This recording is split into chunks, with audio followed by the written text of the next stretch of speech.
नमस्कार मंडळी, आज मी बनवणार आहे मटण आणि मटणामध्ये मी काळी उडदाची डाळ टाकून छान असं त्याचं कालवण करणार आहे। तर मटण स्वच्छ धुवून घेतले, डाळ स्वच्छ धुवून घेतली, एकत्र करायचं आहे। कुकरमध्ये लावले, त्याच्यामध्ये टाकले हळद आणि मीठ। कुकरच्या थोडंसं पाणी घालायचं आहे, अर्धा ग्लास। कुकरच्या 2-3 शिट्ट्या करून घ्यायच्या आहेत। त्याचबरोबर आता मसाल्याची तयारी करूया। 2 कांदे, 3 टोमॅटो, कोथिंबीर आणि लसूण, अद्रक मी घेतलेला आहे इथं। तर आपण आता मसाला वाटून घेऊया।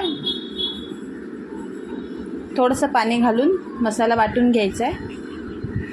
त्याचबरोबर मी मसाल्यात घातले चम्मचभर जिरे, छानसा बारीक मसाला वाटून घेतला आहे। कढई गरम झाली आहे, तेल घातलं आहे। तेलामध्ये घालायचे आपण चक्रीफूल, दालचिनी, 2-3 लवंग आणि 2 काळी मिरी घातलेली आहे मी। त्याचबरोबर मी घातलेला आहे इथं थोडासा गरम मसाला, धनेची पावडर, 1 चम्मच लाल तिखट, हिरवी मिरची मी वापरलेली नाही आहे। बघा कलर किती छान आला आहे। तर त्यानंतर घातले मी इथं वाटलेला मसाला। छान मसाला परतून घ्यायचा आहे, आपल्याला शिजवायचा आहे। तर झाकण ठेवते इथे मी 2 मिनटासाठी। तर आपलं मटणसुद्धा छान शिजलं, इकडे डाळ पण आपली मस्त इथे शिजलेली आहे। मसालासुद्धा आपला छान इथे शिजला आहे, तुम्ही बघू शकता तेल वरती आलेलं आहे। बघा मसाल्याचा कलर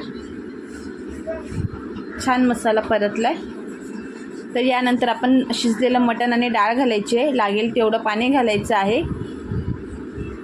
मस्त कालवणाला उकळी आली, वरतून मी बारीक कापलेला कोथिंबीर घातलं आहे। नक्की या पद्धतीने तुम्ही उडदाच्या डाळीमध्ये मटण एकदा तरी ट्राय करा, खूप छान होतं। व्हिडिओ आवडला असेल तर व्हिडिओला लाईक करा। आपली मटण आणि उडदाच्या डाळीचा रस्सा तयार आहे। थँक्यू।